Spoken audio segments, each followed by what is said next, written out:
Bonjour à tous, on démarre ce ZCL de ce vendredi 12 février. Si vous savez, dans 2 jours ce que c'est.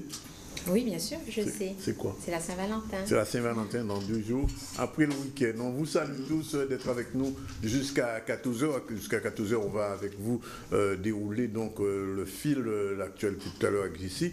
Mais tout de suite, on va voir nos invités du jour. On va recevoir Monsieur Bigpi, Pascal Bigpi, pour ce livre, cet ouvrage qu'il faut avoir lu et peut-être même conservé et compulsé. On va parler avec lui, c'est notre invité. On recevra plus tard Thierry Cam qui est en concert ce week-end à la Riviera. Et puis il y aura aussi notre rubrique Manger Pays avec le docteur Crane, Sylvie Crane, qui sera avec nous tout à l'heure. Et normalement, nous devrions terminer avec de la coiffure, puisque le syndicat de la coiffure va se déplacer ce week-end, je pense, et nous devrions recevoir l'une des représentantes de ce syndicat. Voilà un petit peu le sommaire des talks. Côté news, Jessie, qu'est-ce qui se passe aujourd'hui? Alors, l'heure est au bilan, Danick. Ce matin, Jacques Billan, préfet de la région Guadeloupe, a organisé une conférence de presse afin de présenter les chiffres sur la délinquance dans notre région. Nous verrons ça donc tout à l'heure. Et ce matin, le conseil municipal des jeunes des Abîmes a organisé une conférence de presse afin de présenter leur programme pour l'année 2016-2017. Ces jeunes âgés de 14 à 17 ans que nous avons rencontrés à l'hôtel de ville des Abîmes veulent surtout axer leur programme sur la grossesse chez les jeunes. Et enfin, le village couleur créole et saveur des Outre-mer sera présent à la 72e Foire internationale de Nice, une vitrine extraordinaire pour la Guadeloupe qui pourra mettre en avant son savoir-faire et son savoir-être du 5 au 14 mars 2016. Une conférence de presse avait lieu ce matin pour mieux nous présenter cet événement. Voilà, merci Jessie. Eh bien, ensemble, on va jeter un œil approfondi sur cet ouvrage que vous avez lu comme moi. Il est lourd quand même. Oui, mais très intéressant à lire. Très intéressant, effectivement. Alors, Pascal Bigpi, qui est avec nous, a particulièrement intéressé au patrimoine, aux différents patrimoines, a essayé de prouver, et le monde d'ailleurs, que, comme le dit le titre, la Guadeloupe, carrefour des patrimoines. Alors, qu'est-ce qui vous a mis sur la piste, M. Bigpi? Eh bien, ce qui m'a mis sur la piste, c'est ces 8 années que je viens de passer en Guadeloupe et qui se sont révélées être un enchaînement ininterrompu d'événements, une découverte jamais terminée de toutes les cultures qui se croisent en Guadeloupe. Et ça m'a tellement enrichi que j'ai voulu le mettre par écrit et puis pour le dire au reste du monde et le partager avec les autres. Oui. Autrement dit, vous avez le sentiment d'une grande richesse culturelle dans cette petite île, cet archipel? Oui, c'est une immense richesse culturelle et surtout, ce que je veux faire ressortir, c'est que cette richesse culturelle, elle puise ses racines dans la cohabitation des différences. Le fait que c'est pas une seule culture, c'est une multiplicité de cultures qui cohabitent, qui s'enrichissent l'une l'autre et qui apprennent à se respecter l'une l'autre. Et c'est pour ça d'ailleurs que le livre s'appelle La Guadeloupe, carrefour des patrimoines et signe pour l'humanité. Parce que pour moi, la cohabitation des différences dans le respect et dans l'altérité, c'est vraiment l'avenir de l'humanité. Jessie. Alors, vous avez écrit ce livre, est-ce que c'est parce que vous avez trouvé qu'on n'a pas assez conscience de notre richesse en Guadeloupe, notre richesse culturelle? Ben, je pense qu'il y a eu ce désir également, c'est de dire aux Guadeloupéens prenez conscience de ce que vous êtes parce que vous en avez besoin pour vous-même, pour être plus accompli, pour être plus heureux, mais surtout parce que le reste du monde en a besoin. Donc oui, vous avez quelle est l'importance de la richesse culturelle pour l'homme? La richesse culturelle, c'est d'abord la révélation de l'identité de l'homme et que l'homme soit conscient de son identité, eh bien, c'est la base de toute son existence, tout le reste, que ce soit ses activités économiques, ses activités sociales, elles partent d'abord de la cohérence qu'il a avec sa propre identité. Et donc, c'est pour cela que je pense que si on vit avec un peuple et on veut l'aider à s'accomplir toujours plus, à mon avis, la première chose qu'il faut faire, c'est prendre les choses à la racine et lui apprendre à comprendre qu'il a tout pour être heureux et tout pour s'aimer et à partir de là, aimer les autres. Alors, on a le sentiment quand même, dès les premières pages de votre ouvrage, que vous opposez diversité culturelle à mondialisation. Pourquoi? Alors voilà, mais donc effectivement, la mondialisation, il y a un risque dans la mondialisation qui est le risque de nivellement des cultures. Rabotage. Voilà, et on le voit bien sur un petit peu tous les plans. Bon, tout à l'heure, vous avez dit que je crois que vous allez avoir un invité qui va venir parler du manger local. Oui. Bon, eh bien, on s'aperçoit effectivement qu'il y a le risque de plus en plus qu'une certaine façon de se nourrir via les fast-foods, etc., eh bien, écrase un petit peu la diversité des alimentations locales. Et récemment, je lisais encore dans un article où il disait que en France, eh bien, on mange moins divers qu'avant. Avant, on mangeait un bouillon avec des légumes, on mangeait beaucoup de fruits, etc. Et aujourd'hui, eh bien, de plus en plus, c'est une nourriture des fast-foods, bon, que certains appellent, je cite José Bové, la malbouffe. Oui. Eh bien, donc, il y a un risque dans cette mondialisation qu'il y ait un modèle qui s'impose à d'autres. Et on le voit bien dans notre monde qui est si troublé avec tous ces conflits, toutes ces guerres. On voit bien qu'il y a, quelque part, il y a un projet, alors il faudrait le qualifier un petit peu plus, d'imposer un modèle et quelque part de mettre en péril cette diversité culturelle qui est tant nourrissante pour l'être humain. Alors justement, comment les cultures peuvent-elles subsister face à la mondialisation ? Eh bien, moi, je crois qu'elles peuvent subsister déjà quand les peuples vont prendre conscience de leur richesse. Et la Guadeloupe, c'est là où elle a son rôle à jouer, qu'elle prenne conscience de sa richesse extraordinaire et qu'elle soit un exemple pour les autres. C'est-à-dire qu'elle assume cette diversité culturelle, qu'elle comprenne que nous avons tous besoin les uns des autres et que plus je vais reconnaître la culture et l'altérité de l'autre, et plus il va reconnaître ma culture à moi. Et donc, je pense que de ce point de vue-là, l'exemple, la Guadeloupe est un exemple et a un exemple à donner aux autres. Le respect de la diversité culturelle et l'enrichissement de l'être humain à partir de ce respect. Alors, dans votre ouvrage, c'est tout à fait normal et on va le comprendre, vous accordez une place relativement importante au patrimoine africain. Nous sommes en plein mois de l'Afrique.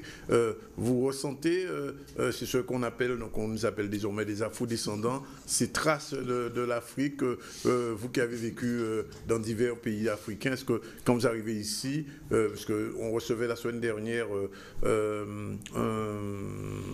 comment il s'appelle, j'essaie de trouver son nom, un ancien ministre de la Culture de la Guinée, de la Guinée qui est venu voilà. Ici et qui nous disait, quand j'arrive ici, je suis chez moi. J'ai l'impression d'être chez moi, je suis en Guadeloupe, mais je suis en Afrique. Est-ce que vous qui avez vécu souvent en Afrique et vous avez consacré une part aussi importante de l'ouvrage au patrimoine africain, je repose la question, vous sentez cette africanité, cette africanitude? Alors, mais non seulement on ressent cette africanité, on ressent cet héritage africain, mais surtout ce qu'on ressent, c'est que la Guadeloupe, c'est un des pays qui assume le plus cet héritage africain. Le Guadeloupéen, il a cette, j'allais presque dire, cette intelligence de comprendre que dans son héritage africain, il y a une richesse dont il a besoin et dont le monde a besoin. Et donc, on sent chez lui cet engagement pour défendre cet héritage. Et alors, on le sent partout. On le sent dans l'agriculture avec le jardin créole, par exemple, qui est un héritage direct de l'Afrique. On le sent dans la musique, on le sent dans les instruments, la place du ka. On le sent dans la langue, évidemment, le créole. On le sent dans l'habillement. Moi, je vois de plus en plus de personnes qui s'habillent en tissu africain. Et on le sent dans la façon également de parler de l'Afrique. On parle de l'Afrique avec respect, on dit du bien de l'Afrique. Et donc oui, quand on arrive en Guadeloupe, on sent cette présence de l'Afrique et ce désir grandissant de la Guadeloupe d'assumer son héritage africain tout en respectant les autres héritages. Et donc, c'est pour cela, moi j'ai fait une grande place à l'héritage africain, oui. Mais mon souhait également, c'est de parler d'autres héritages, l'héritage amérindien, oui. L'héritage indien, l'héritage syro-libanais. Oui. Mais vous comprenez, je vous le disais un petit peu avant l'émission, que si on veut couvrir les héritages de la Guadeloupe, les patrimoines de la Guadeloupe, c'est pas 10 patrimoines qu'il faut, oui. C'est 100. Et là, on trouvera toujours quelqu'un qui va dire attention, vous avez oublié ce patrimoine. Oui, donc c'est un échantillon de la richesse des patrimoines que j'ai voulu donner.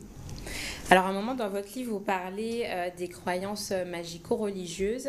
Est-ce que vous ne pensez pas que cette partie de notre héritage africain, du coup, ne nous empêche pas de mieux conjuguer avec la mondialisation ? Bien, de toute façon, le magico-religieux, il n'existe pas uniquement dans la culture africaine. Je lisais récemment qu'en France, aujourd'hui, il y a plus de Français qui consultent les tourneurs de table, les chiromanciers qui lisent dans les mains, les lecteurs de boules de cristal, que le médecin. Donc cet aspect magico-religieux existe dans toutes les cultures. Et c'est sûr que cet aspect magico-religieux, il ne faut pas l'écarter. À mon avis, il faut le trier pour voir qu'est-ce qu'il y a de bon que l'on peut retenir et qu'est-ce qu'il y a de moins bon. Et effectivement, le bon dont vous parlez, eh bien, ça doit nous servir pour assumer notre identité et puis résister à ce que la mondialisation peut avoir de destructeur par rapport à nos identités. Et je dirais que c'est exactement la même chose, par exemple, concernant le vaudou à Haïti. Il ne faut pas stigmatiser le vaudou, il faut vraiment l'examiner et voir qu'est-ce qui est bon, cela l'encourager, et ce qui est moins bon, ça le corriger. Très bien. Alors, vous parlez bien sûr du coup de l'ouverture aux différentes cultures. Est-ce que vous ne trouvez pas que c'est un peu utopique en ce moment? J'ai l'impression que la diversité culturelle a toujours existé, mais à l'heure actuelle, on remarque un repli sur soi, une peur de l'autre. Donc, mais je crois que c'est justement maintenant qu'on a un rôle à jouer et qu'il faut que les partisans de la multiculturalité, les partisans de la diversité culturelle s'expriment. Et on le voit par exemple au niveau mondial dans toutes ces guerres atroces auxquelles on assiste sur nos écrans de télévision, au Moyen-Orient, dans d'autres pays. Eh bien, c'est le moment plus que jamais de s'élever et de dire non, la guerre, c'est un mal absolu, c'est pas l'avenir de l'humanité. Et l'avenir de l'humanité, c'est justement apporter chacun nos différences et respecter nos différences. Donc, je pense que plus que jamais, il faut s'affirmer. Et moi, c'est ma modeste contribution que j'ai offerte là, à travers ce livre. Une très belle contribution. Oui, alors, je peux vous faire un petit reproche peut-être. Oui, vous y attendez. Si c'est un reproche constructif, oui, alors, le patrimoine politique, par contre, c'est la partie congrue. Hein, c'est la part, vraiment, le parent pauvre. Est-ce que c'est volontaire? Parce que le patrimoine politique ici, il est très riche. Il va depuis le XVIIe siècle jusqu'à nos jours, avec des hauts débats, avec des personnalités, vous avez signalé certaines, pas d'autres. Qu'est-ce qui était gênant pour abonder un petit peu, pour aller un peu plus profondément sous cette question qui est à l'ordre du jour? Voilà, tout à fait d'accord. D'abord, j'ai quand même fait une introduction où j'ai rappelé toute l'histoire de la Guadeloupe. Alors évidemment, c'est prétentieux de dire j'ai rappelé toute l'histoire. J'ai essayé de faire un résumé, dérouler quand même les grands traits. Et puis, une fois de plus, on est obligé de passer succinctement sur les patrimoines, parce que vous-même, vous l'avez dit, c'est un livre épais. Il fait 331 pages. Oui. À un moment, si j'avais voulu étoffer un peu plus, ça n'aurait plus été gérable sur le plan technique, mais il n'y a absolument aucune volonté de vouloir sous-estimer, minimiser le patrimoine politique. Mais une fois de plus, le patrimoine politique, mais c'est des tomes et des tomes qu'il faudrait écrire. Oui, oui. Alors, donc, mais je comprends. Mais j'en tiens compte. Et voilà. Oui, parfaitement ce que vous dites. En fait, le souci, c'est que, il y a, vous le savez, puisque vous êtes ici maintenant en Guadeloupe, plein de débats politiques. On vient de vivre une période politique assez riche en rebondissements d'ailleurs et en succession ou en pas de succession. Donc, j'ai pas trouvé trace non pas du débat, mais enfin j'ai envie de dire des fièvres qui agitent la Guadeloupe périodiquement sur ces questions. Alors, par contre, beaucoup de débats que vous attendez à voir dans la partie politique, j'en parle dans d'autres parties. Quand je parle, par exemple, dans la partie musicale, où je parle du rôle du Ka dans l'histoire de la Guadeloupe, on rejoint les problèmes politiques de la Guadeloupe. Et donc, finalement, à mon avis, tous ces patrimoines, ils ne sont pas étanches entre eux, ils se rejoignent les uns les autres. Bon, c'est un bouquin transversal, on va le dire comme ça. Voilà, c'est ça. Tout à fait.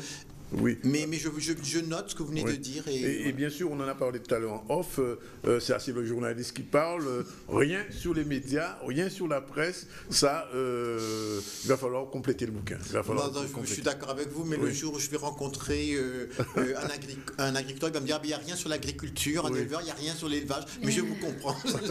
C'est pour ça que j'ai dit, peut-être dans le titre, il faudrait le dire. Quand je dis Carrefour des patrimoines, qu'est-ce qu'il faudrait que je dise? Carrefour aperçu de quelques-uns des patrimoines de la Guadeloupe, je ne sais pas. Bah, justement, est-ce que pour nos auditeurs, nos téléspectateurs, vous pouvez citer un peu les patrimoines que vous avez présentés? Oui, alors attendez. Donc moi j'en ai pris 10 de patrimoine. Alors d'abord il y a le patrimoine musical, le patrimoine littéraire, le patrimoine sportif, le patrimoine politique, le patrimoine sociologique, le patrimoine africain, le patrimoine spirituel, le patrimoine académique, le patrimoine paysager, le patrimoine architectural. Oui. Alors je vois bien que cette liste, elle est vraiment limitative. Ah non, mais ça, c'est déjà très vaste quand même. On coupe les cheveux en quatre, on vous embête pas en fait. Voilà. C'est un ouvrage, je l'ai dit d'emblée, c'est un ouvrage qu'il faut avoir dans sa bibliothèque et qui est un aperçu réel de la situation culturelle et patrimoniale de ce pays, d'un pays où beaucoup de gens, quelquefois, Jessie le disait tout à l'heure, beaucoup de gens doutent quelquefois de notre richesse culturelle. Effectivement, cet ouvrage, je crois que c'est le premier dans ce genre-là, de toute manière, pose le doigt sur des questions essentielles et qui donnent à réfléchir, par exemple le carnaval. Oui, absolument, le carnaval. Oui. Et alors, justement, donc, dans le patrimoine musical, eh bien, alors, ce que je fais des comptes rendus d'événements auxquels j'ai participé. Aussi. Des comptes rendus de rencontres avec des écrivains que j'ai rencontrés. Donc, c'est pas une recherche académique, universitaire. C'est vraiment un témoignage personnel des choses qui, moi, m'ont touché. Alors, par exemple, dans le patrimoine musical, je rends compte d'un concert de Jean-Loup Pagési et d'Aurore Hugolin, qui sont deux chanteurs de l'Opéra de Paris, guadeloupéen. Que je ne connaissais pas d'ailleurs. Ah bon? Non, on ne peut pas tout savoir. J'ai appris ça dans l'ouvrage. Je suis allé chercher d'ailleurs. Et ce que je veux montrer, donc, c'est que les Guadeloupéens excellent dans tous les genres de musique, que ce soit la musique classique, ténor et soprano de l'Opéra de Paris, que dans la musique plus traditionnelle. Après, je rends compte également d'un concert avec Carole Venutolo et Jean-Michel Lesdel, ça, je crois qu'ils sont plus connus localement. Un autre concert de Fabrice Di Falco qui lui marie vraiment la musique créole et la musique classique. Que je ne connaissais pas non plus d'ailleurs, j'avais vaguement entendu parler. Je suis très heureux de voir que grâce à mon livre, vous apprenez des choses. Votre livre m'a permis de connaître des choses, beaucoup de choses, et c'est en ce sens que je persiste à dire que c'est un livre qu'il faut avoir dans sa bibliothèque et je ne sais pas quel va être son destin dans la vente, mais je pense que c'est un livre quand même, comme on dit, il a son intérêt et sa valeur, et je pense que d'ailleurs, je ne vous cache pas, on ne vous aurait pas reçu s'il n'était pas intéressant. On fait une sélection quand même avec Jessie, et on reçoit des gens qui ont quelque chose à dire et des bouquins qui valent, entre guillemets, qui valent le déplacement, et je pense que même si vous n'avez pas tout vu, parce qu'il aurait fallu effectivement faire des tomes ou nous faire une encyclopédie, c'est une mini-encyclopédie quelque part. Et puis, excusez-moi, M. Zandonis, moi ce que je veux aussi donner envie aux lecteurs, c'est de découvrir la Guadeloupe et d'aller un peu plus avant. Je me rappelle quand on avait nos professeurs à l'école, ils nous disaient, moi je ne vous ai pas parlé de tout le sujet, mais ce que je veux, c'est vous donner envie, vous, personnellement, de continuer à approfondir le sujet. Et moi j'ai envie de donner aux lecteurs, que ce soit un visiteur de l'extérieur ou bien un Guadeloupéen, d'aller plus loin et d'approfondir sa connaissance du patrimoine. Alors moi je vais vous poser une question un petit peu plus directe. Si demain ou après-demain, vous retourniez dans l'un des pays africains que vous avez connus, on vous posait la question, la Guadeloupe, vous diriez quoi? Comment vous définiriez, sans leur dire, vous prenez mon bouquin, vous diriez quoi sur ce pays? Mais moi, si je suis amené à quitter la Guadeloupe et aller dans d'autres pays, je vais être un ambassadeur enthousiaste de la Guadeloupe.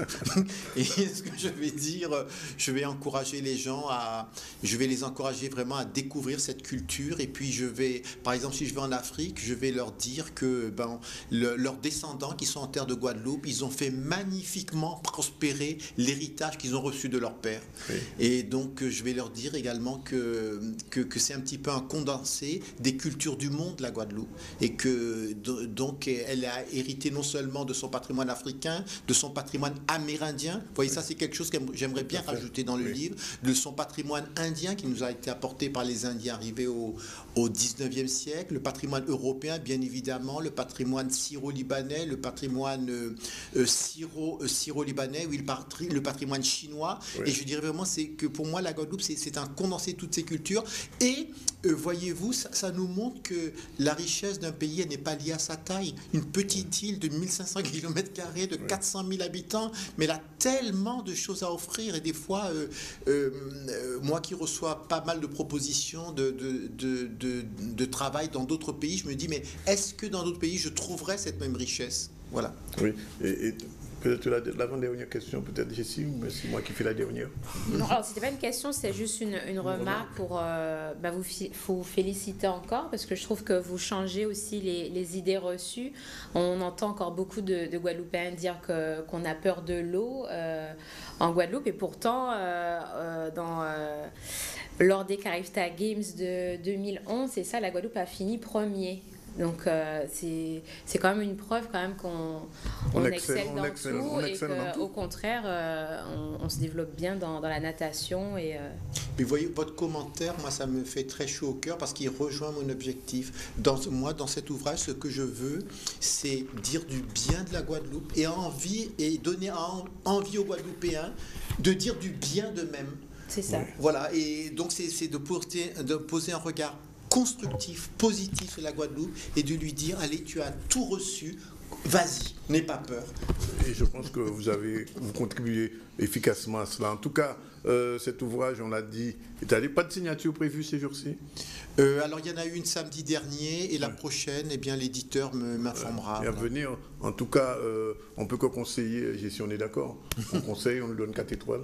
Ah oui, 4 étoiles. On lui donne ces 4 étoiles.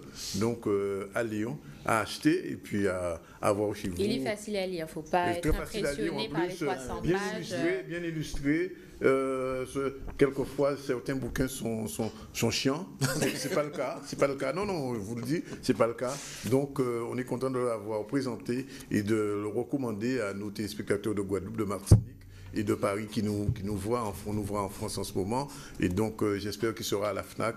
On pourra le trouver très prochainement en France. En tout cas, merci Monsieur Big P d'être venu chez nous présenter cet ouvrage. Et puis, il va être 13h.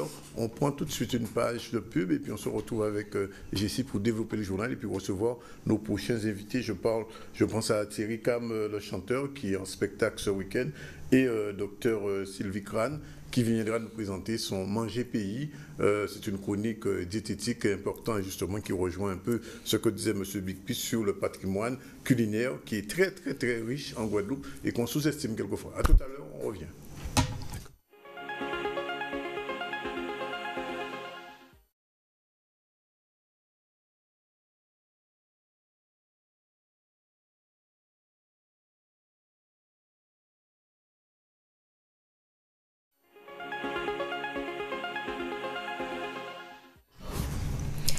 Et il est 13h06, on reprend avec le développement de l'actualité. Le Conseil municipal des jeunes des Abîmes organisait ce matin une conférence de presse à l'hôtel de ville. Il était question de présenter le bilan des actions 2015 et surtout d'exposer les projets pour l'année 2016-2017. On rappelle que le Conseil avait été créé le 31 mai 2009. Il était composé à l'époque de 45 jeunes abîmiens de 14 à 17 ans. Comment évoluent ces jeunes au sein de la ville des Abîmes? Charlie Dagonia et Sarah Rinaldo ont assisté à la conférence de presse. Faisons une conférence de presse afin de faire connaître le conseil municipal des jeunes abîmiens à la population, dans le but justement de les présenter et de présenter le bilan de l'année 2015 et les projets que nous avons pour 2016. Il faut savoir que la mission première du conseil municipal, c'est les notions de citoyenneté, des actions de citoyenneté, de solidarité, d'aide. Donc nous avons plusieurs petites actions que nous avons mises en place l'année dernière et de grosses actions pour 2016. La fonction de maire junior est surtout de proposer des projets, bien sûr, comme tout conseiller municipal des jeunes, et aussi de pouvoir représenter la jeunesse abîmienne, être le porte-parole à peu près du conseil municipal, car c'est vrai que je suis élue au niveau du conseil municipal en lui-même, et être un modèle, on va dire, encadrer le conseil municipal des jeunes, pouvoir ramener un dynamisme s'il y a une petite baisse de forme, mais en majorité, ça se soutient.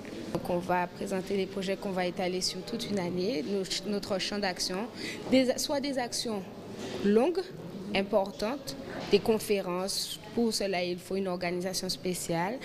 Ou encore, on peut faire des actions ponctuelles, des actions fortes qui vont axer directement sur la population pour pouvoir avoir un certain dynamisme et bien sûr participer toujours en collaboration aussi avec notre référent, monsieur le député maire Éric Jalton.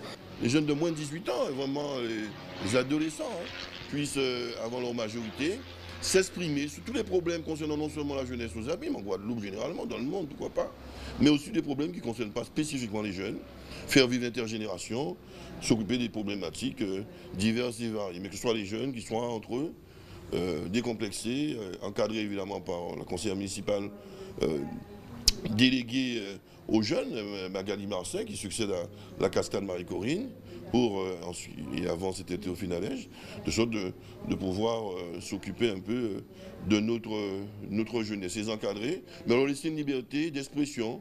Pour 2016, on va faire un débat sur les grossesses précoces et les maladies sexuellement transmissibles. Donc on va d'abord projeter un film pour pouvoir lancer la manifestation, puis apporter des intervenants pour qu'ils puissent nous parler des maladies, pour savoir qu'est-ce que nous puissions faire, qu'est-ce que nous pouvons faire. Et César Dursin est décédé hier matin à l'âge de 58 ans suite aux complications d'une maladie. Ancien percussionniste du groupe Kassav dans les années 80, l'auteur-compositeur guadeloupéen avait sorti l'album Outsider sur lequel chantait Patrick Benoît. Les dates des obsèques du musicien ne sont pas encore communiquées. Effectivement, je pense que c'est toute la communauté musicale guadeloupéenne est en deuil. C'est le deuxième musicien du groupe Kassav qui disparaît après Patrick Saint-Éloi. Malheureusement, la vie est ce qu'elle est. Et ce musicien, César Dursin, qu'on a connu à son époque glorieuse avec Kassav, avait été un petit peu abandonné, il faut le dire, ces derniers temps, depuis qu'il était victime d'une maladie. Sinon, on va passer à un autre registre, mais toujours artistique, puisqu'on reçoit Thierry Cam. Bonjour. Oui, bonjour. Alors, vous êtes venu ici avant même de parler de ce concert événement qui aura lieu le 14, c'est-à-dire dans 2 jours, le jour de la Saint-Valentin. C'est passé le hasard? Non, le hasard n'existe pas. Le hasard n'existe pas. Alors, 2 petits mots sur César Dursin quand même. Justement, César Dursin, j'ai appris la nouvelle hier, comme beaucoup. Ça m'attriste, mes pensées vont bien sûr particulièrement à la famille de César. César qui a fait partie du début de ma carrière, parce que César, je l'ai rencontré ici en Guadeloupe, et il m'a permis de rencontrer Caracas, et on a travaillé sur un premier projet qui s'appelait Coup Double, qui était sorti en 92, et c'était l'instigateur de ce projet, c'était César. C'était César. Voilà. C'est un très bon percussionniste, il faut le dire. Très bon percussionniste, ouais. Très bon. Très dynamique. Très dynamique, ouais. Très talentueux, et effectivement, César a été une personne qui a apporté aussi sa contribution au sein du groupe Kassav, et aussi il a permis de révéler Patrick Benoît, on l'a cité tout à l'heure sur l'album Outsider. Et voilà, et puis moi, il m'a permis de rencontrer Caracas et de démarrer, pour ainsi dire, le début de ma carrière artistique. Donc, alors, on va revenir à ce concert événement des 20 ans de carrière. Mine de rien, on vous voit comme ça, mais 20 ans de carrière, c'est lourd à porter dans le show business antillo-guyanais, dans le zouk business, comme on dit. Lourd à porter, non, surtout que moi j'ai pour habitude de ne pas compter le temps et de vivre l'instant. Donc 20 ans, c'est après quand on se retourne, on se dit ah ouais, ça fait déjà quand même tout ça. Mais quand on vit les choses au présent, on s'en rend pas compte. C'est une fois quand on s'arrête et qu'on fait le bilan, on se dit effectivement, il s'est passé des choses en 20 ans.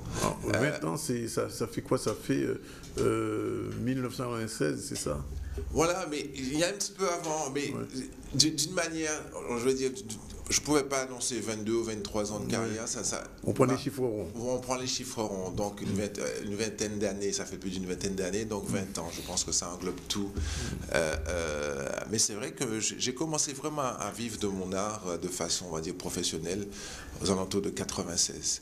Les premiers, c'était des coups d'essai, parce que je me disais, je ne sais pas si ça va durer, même s'il y avait des succès, mais on ne sait pas si ça va durer, comment est-ce que je vais pouvoir en vivre. Et effectivement, il s'est avéré que les portes se sont ouvertes, les chansons ont fonctionné, et donc jusqu'à aujourd'hui, je vis de ma musique. Voilà. Alors justement, comment s'annonce le concert du coup de ce week-end?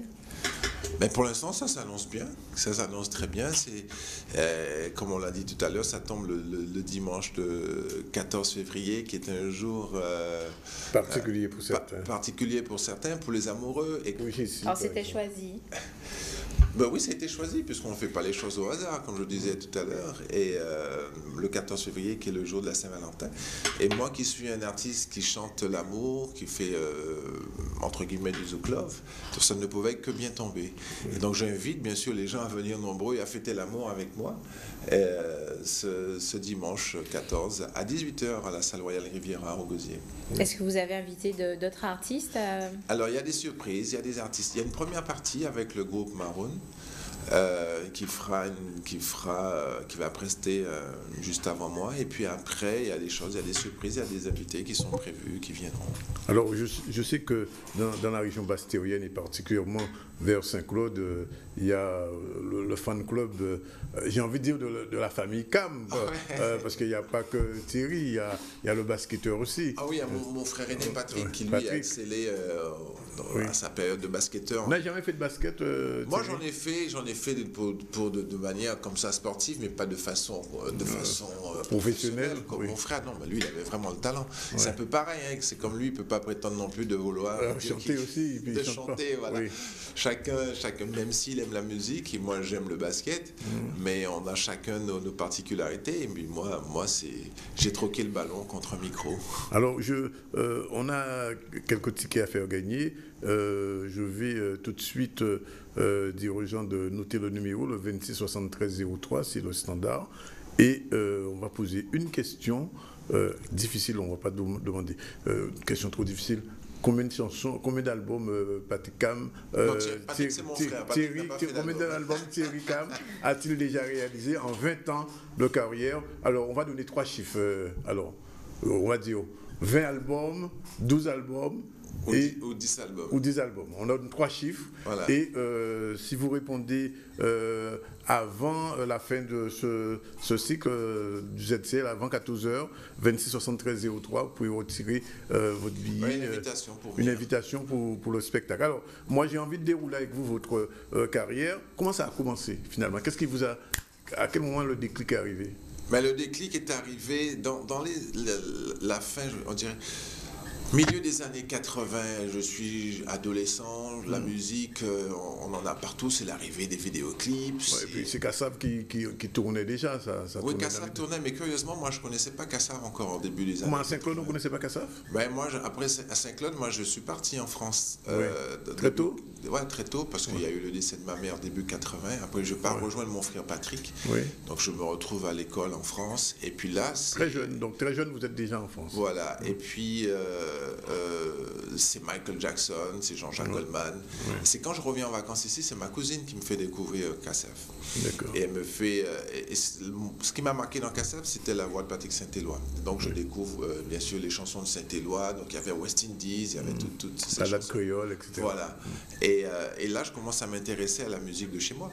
Puisque moi, j'écoutais Jackson, j'écoutais Earth, Wind & Fire, Stevie Wonder, Goldman, il y avait tous les groupes New Wave qui arrivaient d'Angleterre. À l'époque, oui.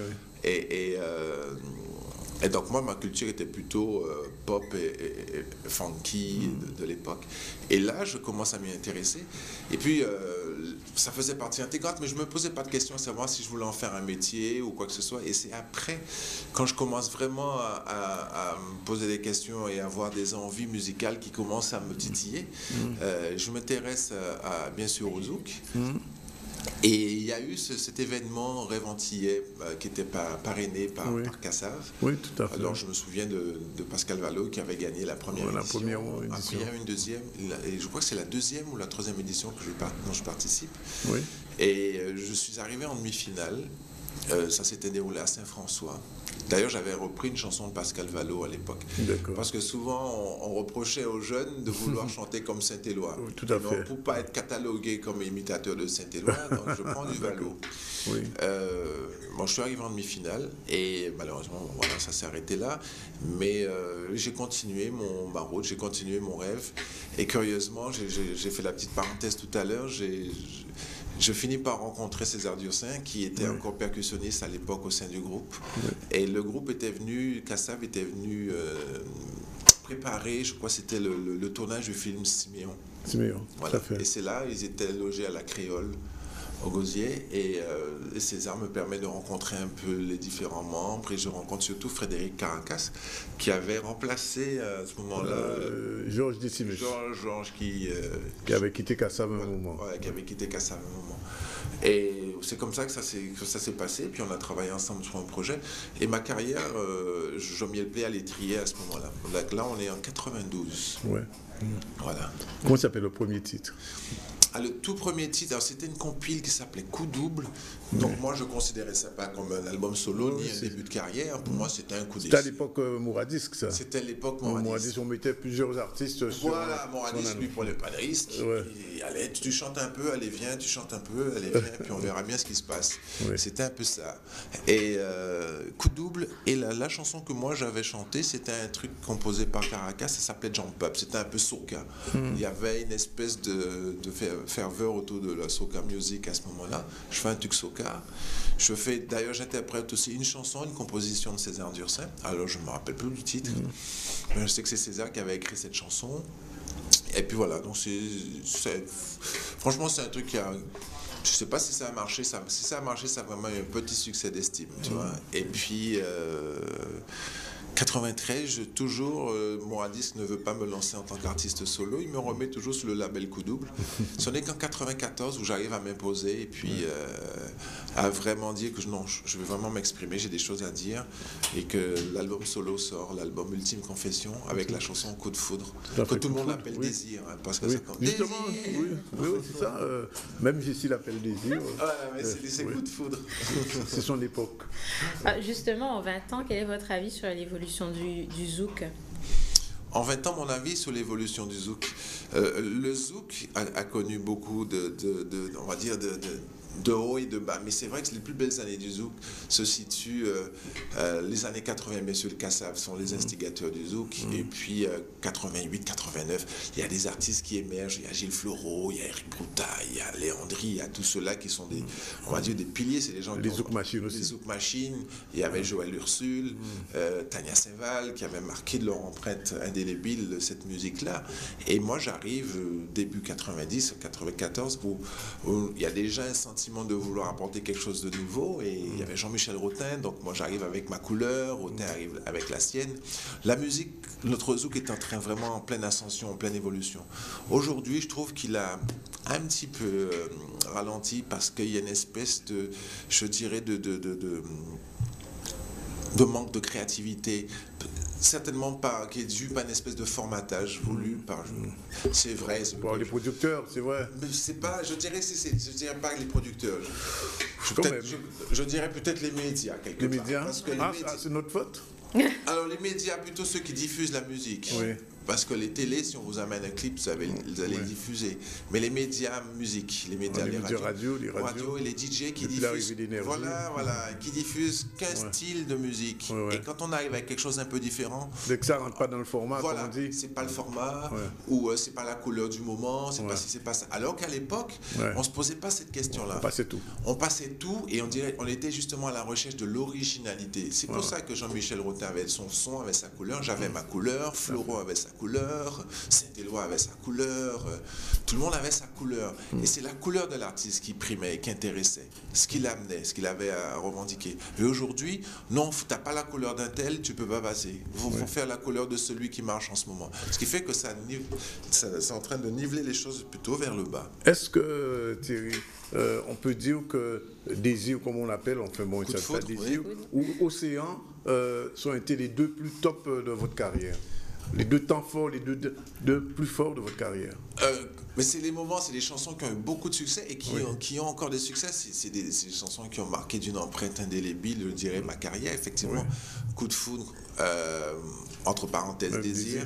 ouais. C'est le début. Ouais. Océan qui m'a vraiment propulsé jusqu'aux Energy Music En Awards. France, Voilà, en oui, France, ça a voilà. fonctionné, ça a très bien fonctionné en France. Bien sûr, ça m'a permis d'avoir une nomination aux Ouais. Energy Music Awards. Ouais. Pour ceux qui ne le savent pas, je me suis retrouvé à Cannes Ouais. avec, à cette époque-là, il y avait Madonna, Beyoncé, Christina Aguilera, il y avait Ouais. Seal, il y avait Britney Spears. Et C'est le premier antillais voilà, à être nominé aux aux awards d'énergie. J'étais à Cannes et c'était formidable cette chanson-là.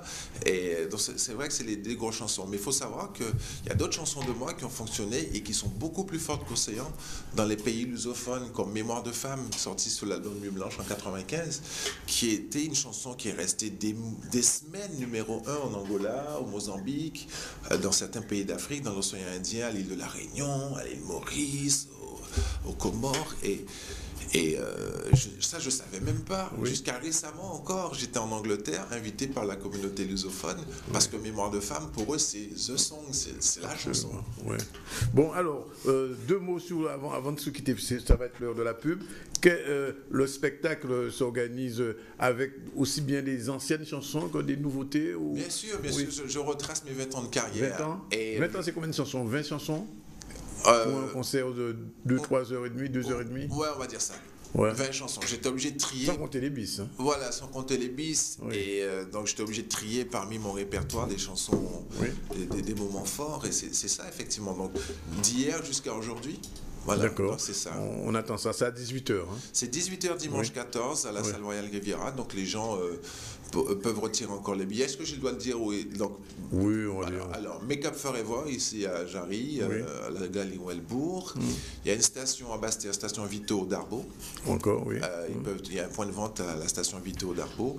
Et puis, il y a une station ESSO du côté des Abîmes, près du D'accord. McDo des On Abîmes. peut trouver aussi... On peut trouver les tickets. Et les albums Et les albums... seront sur le lieu du spectacle. les albums, tu sais qu'aujourd'hui, physiquement, ça n'existe plus. Oui, je sais, c'est sur iTunes. Voilà, donc si vous voulez vous procurer ma musique, vous allez sur les plateformes iTunes, Deezer et compagnie. Deezer et puis- Aujourd'hui, la musique est C'est devenue- fini, on ne fait plus d'albums. Surtout dans le milieu de notre musique, le marché antillais, il y a quasiment plus de musique physique, quoi, le disque, album physique, mais ils existent en virtuel, donc vous pouvez retrouver les albums. Et puis bien sûr, me suivre un peu mon actu sur ma page Facebook. Bien sûr. La page Facebook, suivre un peu ce que je fais. La page officielle. Hein, La page officielle, bien sûr. D'accord. Parce qu'il y en a eu des fausses pages. Hein. Je sais bien. En tout cas, merci d'être venu et puis bon Merci. spectacle. Merci et puis on se beaucoup. retrouve samedi. Alors je répète la question 26 73 03. Si vous pouvez nous dire combien d'albums ont été faits en 20 ans, vous passez à la caisse, comme on dit, vous gagnez une invitation pour le spectacle qui aura lieu. On le répète, le jour de la Saint-Valentin à 18h, c'est à la Riviera. Merci. Merci. Et bonne chance. Merci beaucoup. On prend la page de pub et on se retrouve tout à l'heure pour la suite et puis pour notre manger pays, puisque le docteur Sylvie Crane est déjà là. On va pouvoir déguster du pourpier.